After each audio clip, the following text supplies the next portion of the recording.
Vossa face, Senhor, resplandeça sobre nós.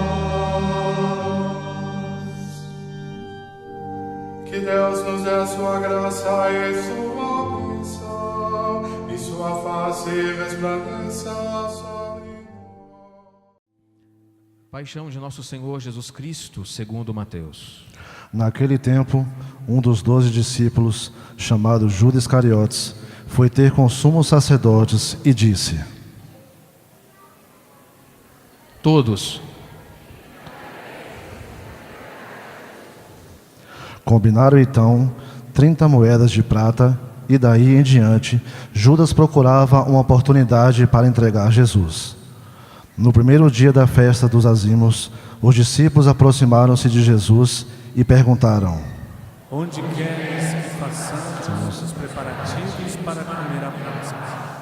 Jesus respondeu: Ide à cidade, procurai certo homem e dizei-lhe: O mestre manda dizer: O meu tempo está próximo, vou celebrar a Páscoa em tua casa, junto com meus discípulos. Os discípulos fizeram como Jesus mandou e prepararam a Páscoa.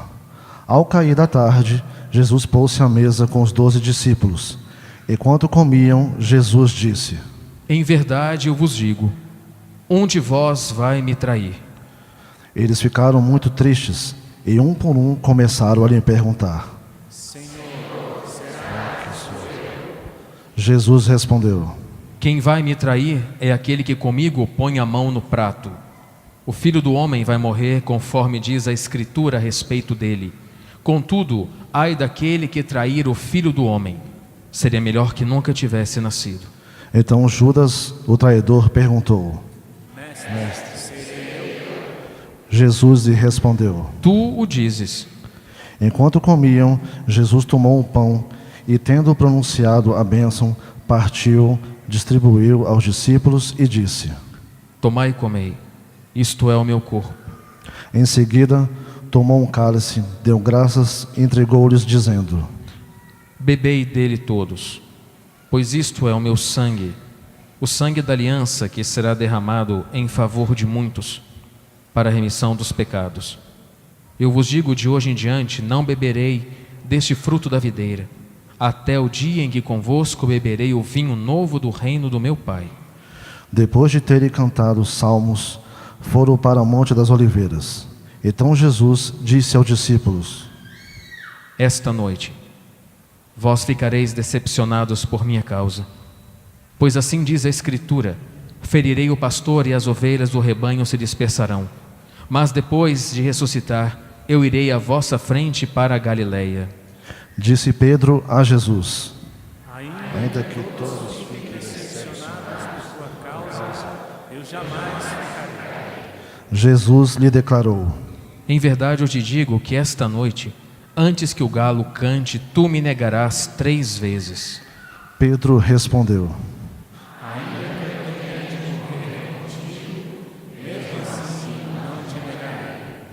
E todos os discípulos disseram a mesma coisa.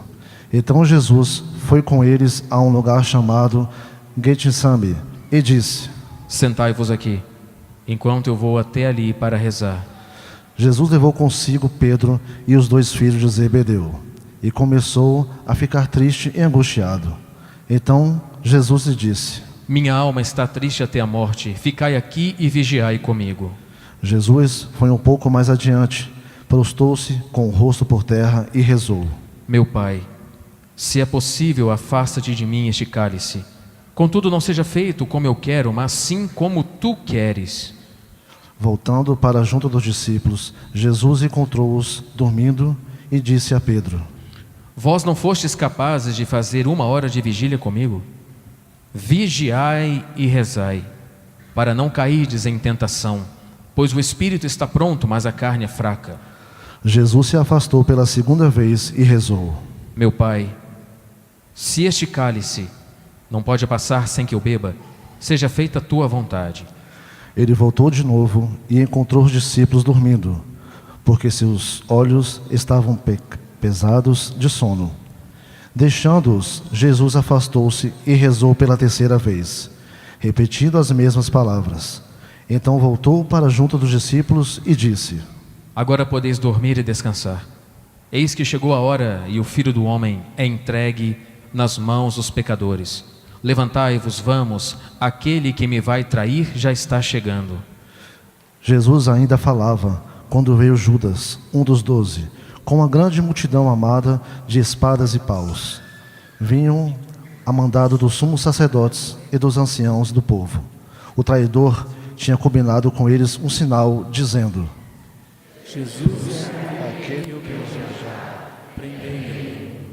Judas logo se aproximou de Jesus, dizendo: Salve, mestre. E beijou-o. Jesus lhe disse: Amigo, a que vieste? Então os outros avançaram, lançaram as mãos sobre Jesus e o prenderam.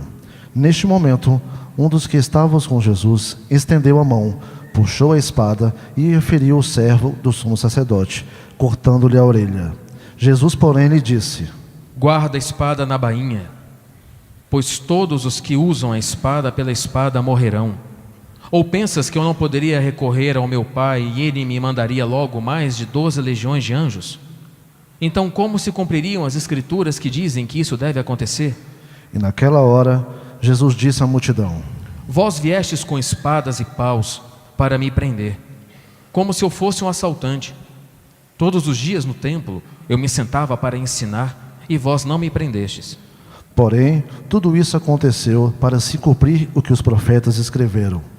Então, todos os discípulos abandonaram Jesus, fugiram. Aqueles que prenderam Jesus levaram-no à casa do sumo sacerdote Caifás, onde estavam reunidos os mestres da lei e os anciãos. Pedro seguiu Jesus de longe até o pátio interno da casa do sumo sacerdote. Entrou e sentou-se com os guardas para ver como terminaria tudo aquilo. Ora, os sumos sacerdotes e todo o sinédrio procuravam um falso testemunho contra Jesus, a fim de condená-lo à morte.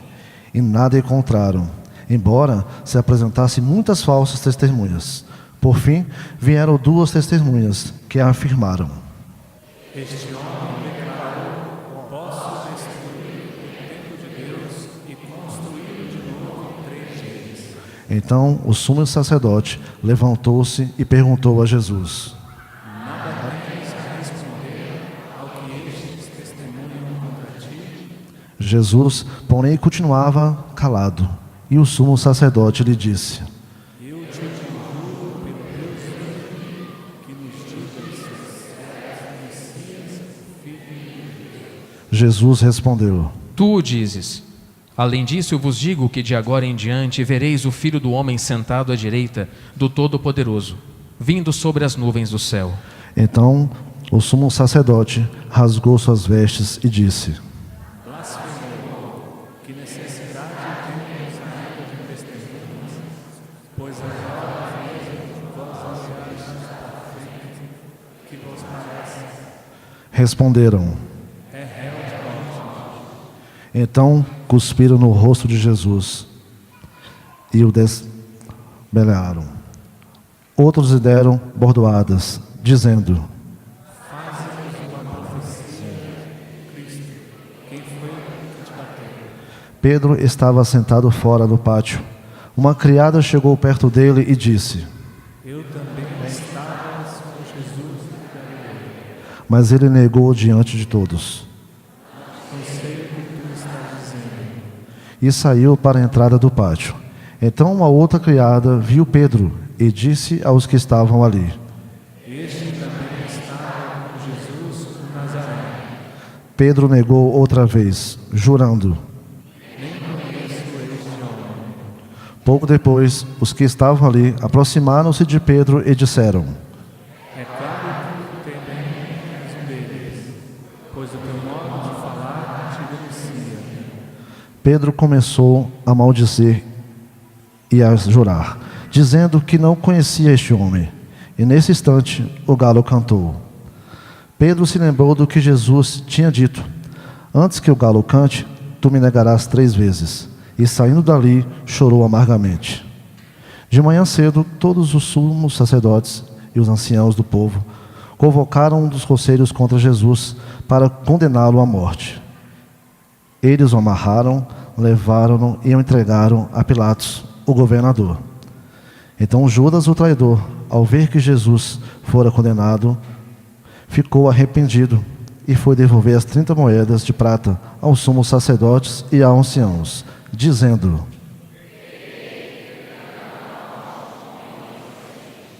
Eles responderam: O que temos nós com isso? O problema é teu.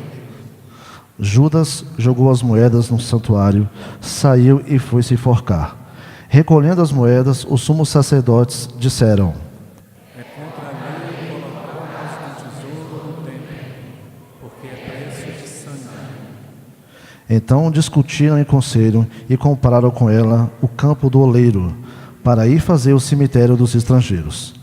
É por isso que aquele campo até hoje é chamado de campo de sangue. Assim se cumpriu o que tinha dito o profeta Jeremias.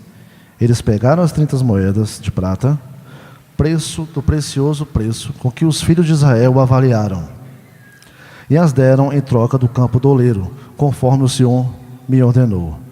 Jesus foi exposto diante do governador e eles o interrogou. Tu és Deus? Jesus declarou, É como dizes. e nada respondeu, quando foi acusado pelos sumos sacerdotes e anciãos. Então Pilatos perguntou: Não estás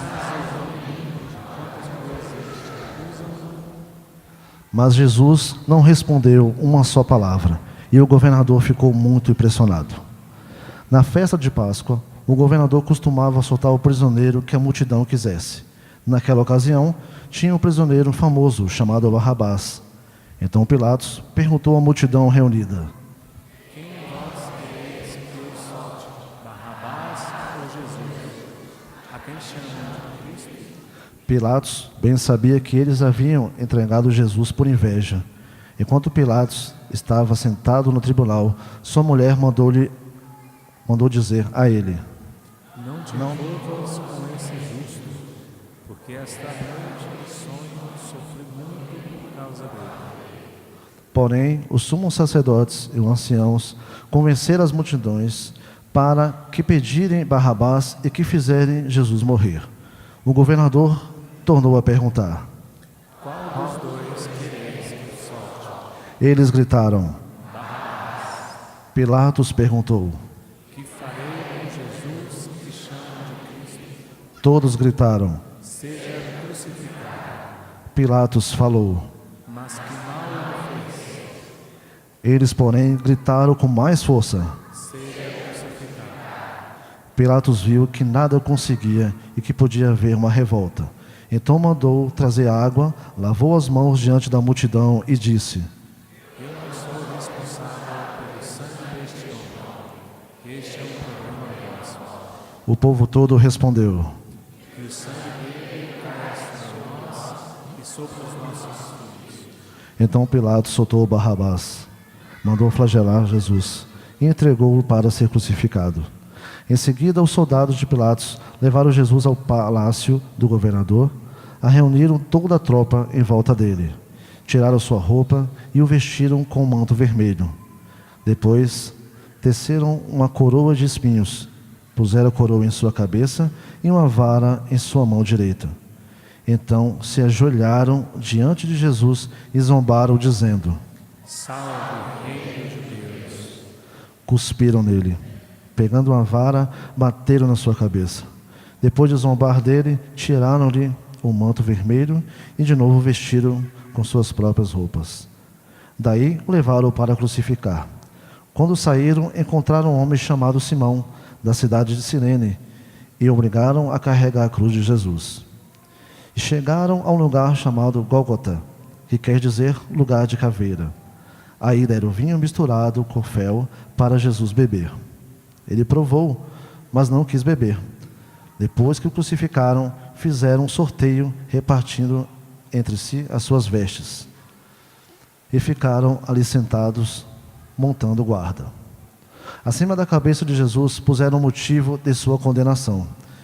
Este é Jesus, o Rei dos Judeus. Com ele também crucificaram 2 ladrões, um à direita e outro à esquerda de Jesus. As pessoas que passaram por ali o insultaram balançando a cabeça e dizendo: Tu que ias destruir o templo e construir de novo em 3 dias, salva-te a ti mesmo. Se és o Filho de Deus, desce da cruz. Do mesmo modo, os sumos sacerdotes, junto com os mestres da lei e anciãos, também zombaram de Jesus. A outro salvou, assim mesmo não pode salvar. É Rei de Israel, desça agora da cruz e acreditaremos nele. Confiou em Deus, que o livre agora, se é Deus o ama, já que ele disse: eu sou o Filho de Deus. Do mesmo modo, também os 2 ladrões que foram crucificados com Jesus o insultaram.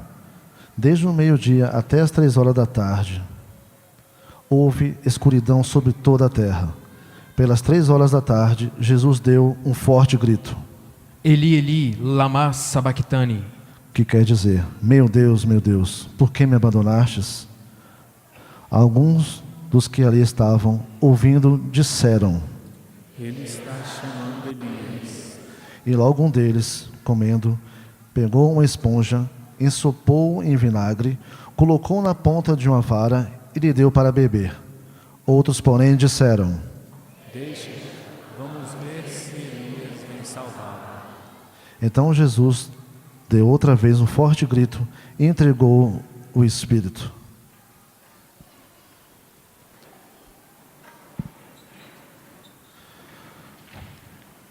E eis que a cortina do santuário rasgou-se de alto a baixo, em 2 partes.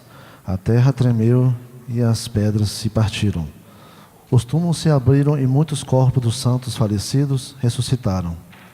Saindo dos túmulos, depois da ressurreição de Jesus, apareceram na cidade santa e foram vistos por muitas pessoas. O oficial e os soldados que estavam com ele, guardando Jesus, ao notarem o terremoto e tudo o que havia acontecido, ficaram com muito medo e disseram: Ele era mesmo Filho de Deus. Grande número de mulheres estavam ali, olhando de longe. Elas haviam acompanhado Jesus desde a Galileia, prestando-lhe serviços. Entre elas estavam Maria Madalena, Maria, mãe de Tiago e de José, e a mãe dos filhos de Zebedeu. Ao entardecer, veio um homem rico de Arimateia, chamado José, que também se tornara discípulo de Jesus. Ele foi procurar Pilatos e pediu o corpo de Jesus. Então Pilatos mandou que lhe entregassem o corpo. José, tomando o corpo, envolveu-lhe num lençol limpo e o colocou em um túmulo novo, que havia mandado escavar na rocha. Em seguida, rolou uma grande pedra para fechar a entrada do túmulo e a retirou-se. Maria Madalena e a outra Maria estavam ali sentadas diante do sepulcro. No dia seguinte, como era o dia depois da preparação para o sábado, os sumos sacerdotes e os fariseus foram ter com Pilatos e disseram: Senhor, nós nos lembramos que quando ele estivesse posto, ainda estava vivo e disse: depois dos 3 dias eu ressuscitarei. portanto, manda amarrar o sepulcro até o terceiro dia, para não acontecer que os discípulos venham roubar o corpo e digam ao povo: ele ressuscitou dos mortos, pois esta é a última postura seria pior do que a primeira. Pilatos respondeu: Tendes uma guarda, ide e guardai o sepulcro como melhor vos parecer. Então, eles foram reforçar a segurança do sepulcro, lacraram a pedra e montaram o guarda. Palavra da salvação.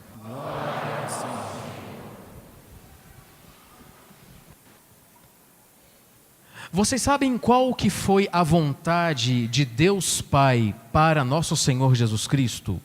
Vocês têm ideia? Qual que foi a única vontade de Deus para o seu Filho?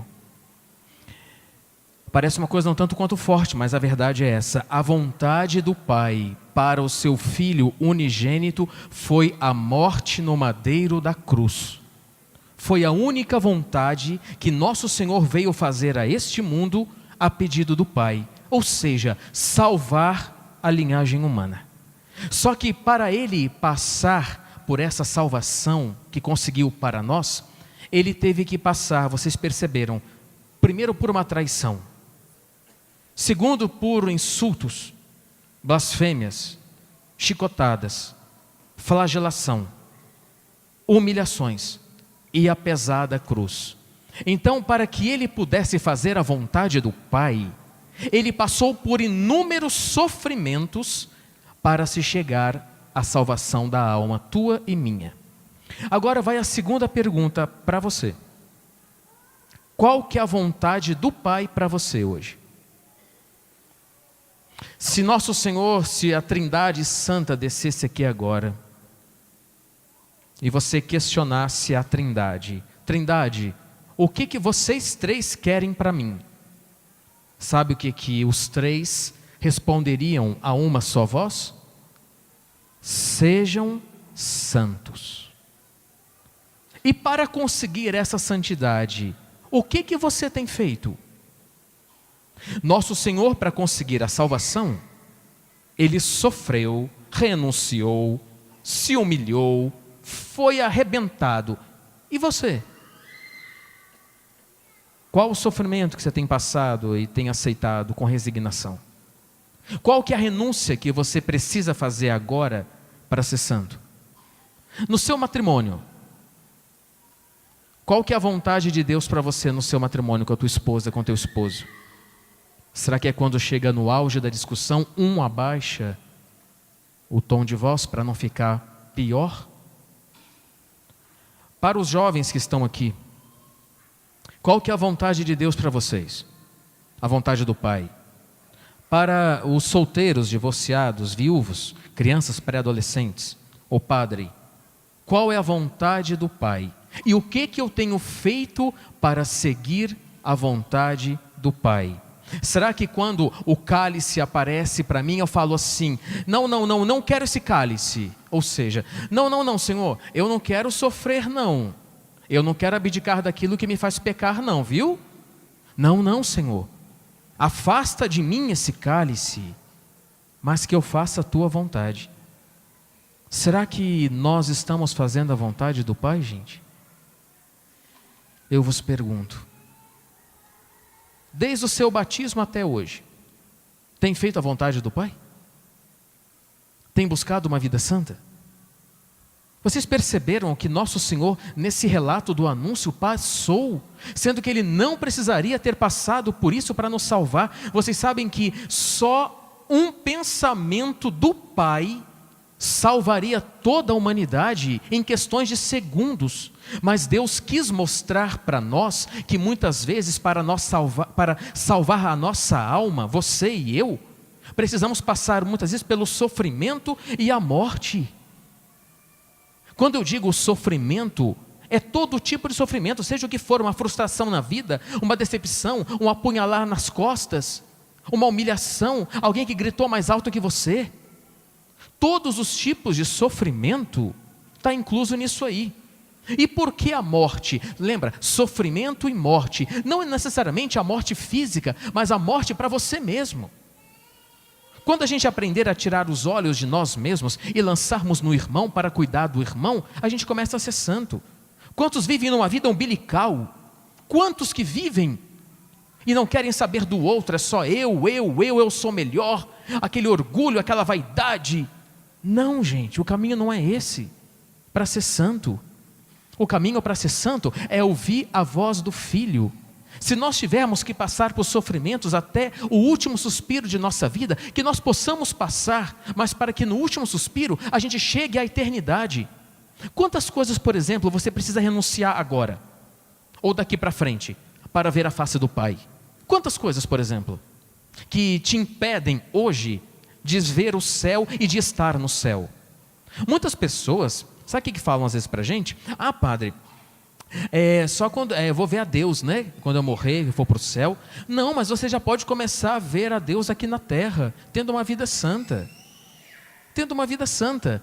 Vocês sabem que eu preparando, mudando um pouquinho de assunto, mas também dentro do contexto da salvação da alma, eu estava lendo um trecho do catecismo para dar uma palestra sobre o sacramento da confissão. Lá tem a seguinte frase, olha que interessante que eu achei no catecismo.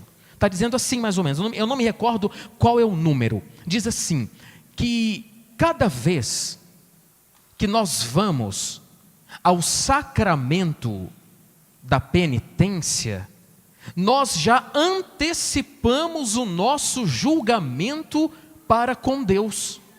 Ou seja, a gente comete um pecado, vamos à confissão, e lá o sacerdote nos perdoa. Então nós já estamos antecipando o grande encontro na hora da morte com o Pai misericordioso. Ou seja, se a gente tem aqui na terra uma vida santa, quando eu digo vida santa, não é não pecar, porque nós somos pecadores, não adianta.